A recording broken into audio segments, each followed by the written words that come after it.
E aí, meus caros, bem-vindos a mais uma aula de Sociologia. Sou o professor Rafael e hoje a gente vai falar sobre anarquia. O que é anarquia? Será que é bagunça, desordem? Será que é tudo isso que o senso comum fala?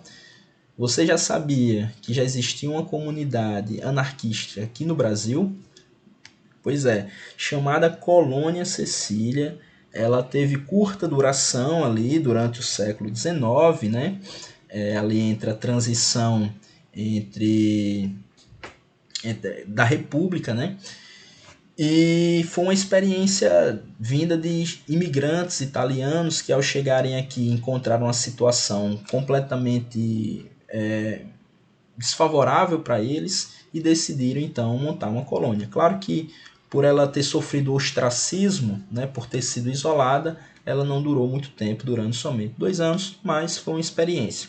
Até hoje há uma colônia anarquista na Dinamarca chamada Cristiânia, né, se eu não me engano é esse nome. Mas você vê como é uma experiência válida. Mas o que vem a ser o anarquismo? Bom, em sua etimologia, anarquismo tem esse prefixo negativo do grego, an, né? E arquia. An quer dizer não. Arquia quer dizer princípio, de um sentido, é tanto que a gente vê arqué, mas é o quê? O princípio que governa, né? Que governa tudo. A arquia tem a ver com o Estado, né, no sentido político, com o governo. Né? Ou seja, anarquia quer dizer o quê? Sem Estado, sem governo. Isso quer dizer sem uma centralização hierárquica de poder. Né? Ou seja, sem uma divisão entre aqueles que mandam e aqueles que obedecem. Né? Então, a visão da anarquia é uma visão de que há uma forte crítica do Estado. Né? A gente tem que ver a anarquia hoje não tanto quanto um programa político. Né? O anarquismo ele foi um movimento, né? Um movimento social, né? Muito forte, um movimento histórico muito forte, principal, surgido logo após também surgir juntamente com o socialismo naquelas lutas trabalhistas do século XIX, né? Que a grande questão daquela época é por que, com o desenvolvimento da técnica e da indústria, as condições humanas não melhoraram e, pelo contrário, ficaram cada vez pior. Isso naquela época, né? E ali houve diversos embates. Então havia uma forte crítica à propriedade privada, visto que havia uma desigualdade muito grande, uma acumulação de capital pelos burgueses, enquanto que os proletários estavam em situações miseráveis, em condições muito ruins, sem acesso a seus direitos, ao mesmo tempo que uma crítica ao Estado, visto que o Estado é aquele que, digamos assim, combate, coage e violenta esses trabalhadores que, se eles pensarem em se rebelarem, em protestarem de uma maneira mais firmemente. Então, durante toda a tradição, e esse termo anarquia ele é motivo, né? Antes desses caras, antes de Proudhon, antes do Bakunin, a anarquia era vista justamente com o caos, a barbárie, né? Principalmente porque a nossa tradição ela vê a liberdade como libertinagem, né? Bom, e aí eles vão dar um ponto positivo, de dizer que não, que a anarquia é a possibilidade do homem viver livremente, sem estar sujeito a outros grupos de homens privilegiados, sejam eles os burgueses, sejam eles a burocracia estatal, né? Então, uma coisa que um livro muito importante para o movimento foi o livro O que é a Propriedade, do Proudhon. E aí o que ele diz o que é propriedade? E aí ele é taxativo. Propriedade é roubo. Mas também ele diz propriedade é liberdade. Em que sentido cada uma dessas sentenças quer dizer? Quando ele fala que propriedade é roubo, ele está falando da propriedade do tipo burguesa, né? Aquela que surge a partir da acumulação advinda da exploração do trabalho de outros seres humanos. Ele vai apontar que esse tipo de propriedade digamos assim, animaliza os seres humanos, né? Ou esse tipo de propriedade, de alguma maneira, faz com que indivíduos de uma mesma espécie, do mesmo grupo, explorem outros, né? Ou seja, um ser humano explore um que é igual, né? De uma maneira assim desleal, né? Segundo ele. Bom, então ele vai dizer que a propriedade é roubo nesse sentido burguês, e a propriedade também é liberdade, quando a gente pensa numa liberdade do tipo coletiva, né? Onde o fruto do trabalho seja distribuído para todos igualmente. Então ela é liberdade, visto que ela protege esses indivíduos dos desmandos do Estado também, né? Ou seja, faz com que esses indivíduos não dependam dele e não se sujeitem a esses burocratas, né? Bom, então o Bakunin ele vai ter uma visão de liberdade que não é abstrata, né? O Bakunin já é outro cara que vem juntamente com Proudhon. Esses caras aí conheceram Marx, né? Estavam todos aqui naquelas lutas, só que tanto Marx quanto Bakunin se batiam de frente muitas vezes, teoricamente, né? Pois cada um tinha uma visão diferente de como a luta deveria ser.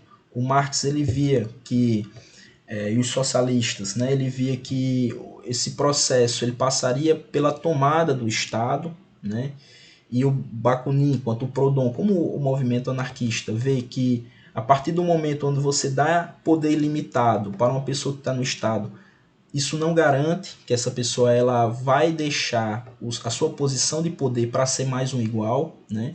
E aí, então eles tinham bastante desconfiança nessa instituição, né? Tanto que o Bakunin ele já de certa forma previu alguns movimentos do Estado soviético, de que nesse sentido seria necessário que um tipo de Estado policialesco, militar, né? Para sempre coibir, digamos assim, quem pensasse diferente. E aí então ele é contrário a essa visão de que para fazer a revolução, né, é necessário essa posição intermediária que é a tomada do Estado. Bom, e aí Bakunin vai dizer que liberdade é o quê? Liberdade só é possível com o desenvolvimento pleno de todas as faculdades e poderes do ser humano. Então, olha aqui como a noção de liberdade tem muito a ver com a educação, né? Pela educação, pelo treinamento científico e pela o quê? Prosperidade material. Ou seja, a liberdade ela não é algo abstrato, né, de fazer o que quer, até porque assim, fazer o que quer não quer dizer nada, né? Ou então de poder escolher entre uma coisa e outra simplesmente. Mas é o que? É o desenvolvimento, a capacidade do ser humano desenvolver plenamente suas faculdades, a sua capacidade de tomar decisões, a sua capacidade de refletir sobre o mundo, a sua capacidade de dar uma opinião embasada cientificamente, de compreender a ciência da qual ele está em volta, como também ter a prosperidade material, não ser miserável, né? Então a liberdade nesse sentido é geral. Uma coisa que eles vão pregar muito é que o quê? Que ao contrário, e aqui o Proudhon ele vai falar assim, ao contrário de Darwin, ele vai dizer assim, geralmente essa visão darwinista da sociedade, que não é a culpa de Darwin, né? É a culpa muitas vezes de economistas como Herbert Spencer, onde vai dizer que o que? O desenvolvimento da humanidade é dada pela competição, pelo conflito. E aí aquele que é mais privilegiado socialmente foi aquele que ou se adaptou melhor ou foi mais forte. E aí o Proudhon vai ser contrário, ele vai ver assim, ó, na natureza, assim como nas sociedades humanas, o desenvolvimento não foi dado pela competição, mas muito mais pela cooperação entre os seres humanos. Quando você vê espécies, né, que elas ficam competindo dentro do mesmo grupo, essa espécie ela vai ser mais fraca, vai ser, digamos assim, mais fácil de se desagregar, né? Diferente quando a gente vê o desenvolvimento de uma espécie, é justamente porque elas encontraram um meio de cooperação entre si, de mutualismo, que possibilitaram sobreviver. E na própria natureza a gente tem mutualismos, né, de diversas espécies, né, seja de jacarés com passarinhos, de tubarões com outros peixes, de plantas trepadeiras com plantas que se sustentam, né? Então, ele vai dizer assim, o mutualismo e a cooperação é o mais natural do ser humano, muito mais do que competição. Ele vai dizer só que essa nova visão de que a propriedade ela tem que ser privada, isso gera o quê? Uma desagregação social em que todo mundo quer ser o privilegiado, né? Acaba que para ser privilegiado é sempre uma pequena maioria, mas todos acabam competindo entre si, né? E muitas vezes explorando uns aos outros. Então, aqui ele vai falar, Bakunin novamente, né? Vai falar, a liberdade do homem consiste tão somente nisso. E aqui ele vai pensar numa liberdade assim radical, né? Do homem consiste tão somente nisso, de que ele obedeça às leis da natureza, as que ele por si próprio reconhece enquanto tais, e não porque elas foram impostas externamente sobre ele por qualquer vontade exterior, humana ou divina, coletiva ou individual. Então, quando a gente fala em anarquismo, a gente fala contra a obediência cega, contra a obediência a hierarquias que dizem o que os homens devem ser ou devem fazer, mas não as justifica, né? Esse indivíduo ele não está implicado, ele só obedece. E aí ele seja a igreja, seja o mercado, seja o Estado, né? Ele vai buscar essa liberdade total. Só que ele também fala acerca do privilégio, né? Ele vai dizer assim, essa liberdade só é possível quando não existe nenhum tipo de homem privilegiado, né? Que tenha privilégios sobre outros e a partir de outros, né? Visto que isso já, digamos assim, impossibilita a própria liberdade nesse sentido, né? De uma maneira geral. Então, quando a gente pensa numa sociedade anarquista, a gente pensa primeiro em propriedade coletiva ao invés da privada, a gente pensa nas noções de cooperativismo e mutualismo, ou seja, numa relação não de competição, mas de cooperação entre as pessoas dentro de uma instituição, de uma empresa, entre as propriedades, nas trocas, né, do que cada um produz. E quando a gente fala numa organização política, a gente fala num federalismo também radical, né? Ou seja, em que as comunidades elas não são centralizadas num poder central. Por exemplo, o Brasil é um federalismo. A gente tem os estados que são, em teoria, autônomos. Porém, digamos assim, há o poder muito centralizado no chefe do executivo, fazendo com que os governadores não tenham tanta autonomia assim, né?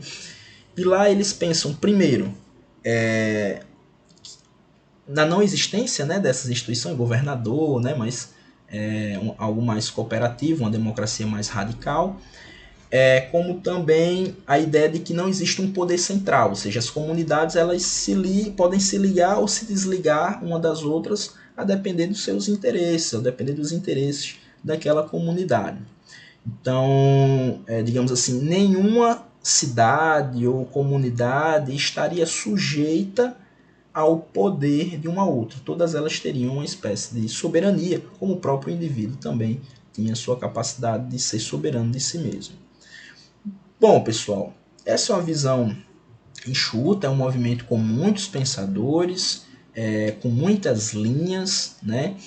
Mas, digamos assim, essa é a origem histórica e os principais pensadores, né? Além disso, tem um russo chamado Kropotkin também, e também um anarquista cristão, que é o Leon Tolstói, né? Aquele famoso romancista russo. Alguns pensadores mais contemporâneos não seria bem assim, seria um anarquismo pós-estruturalista, estaria com Michel Foucault, né?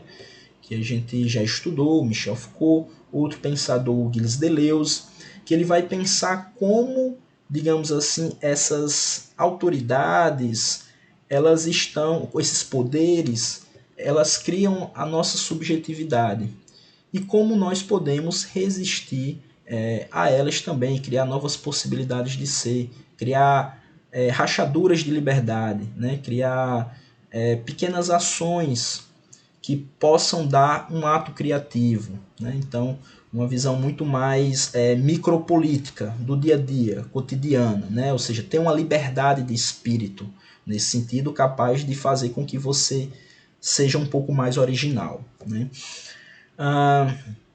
Então, por hoje a gente fica. Um grande abraço e tchau.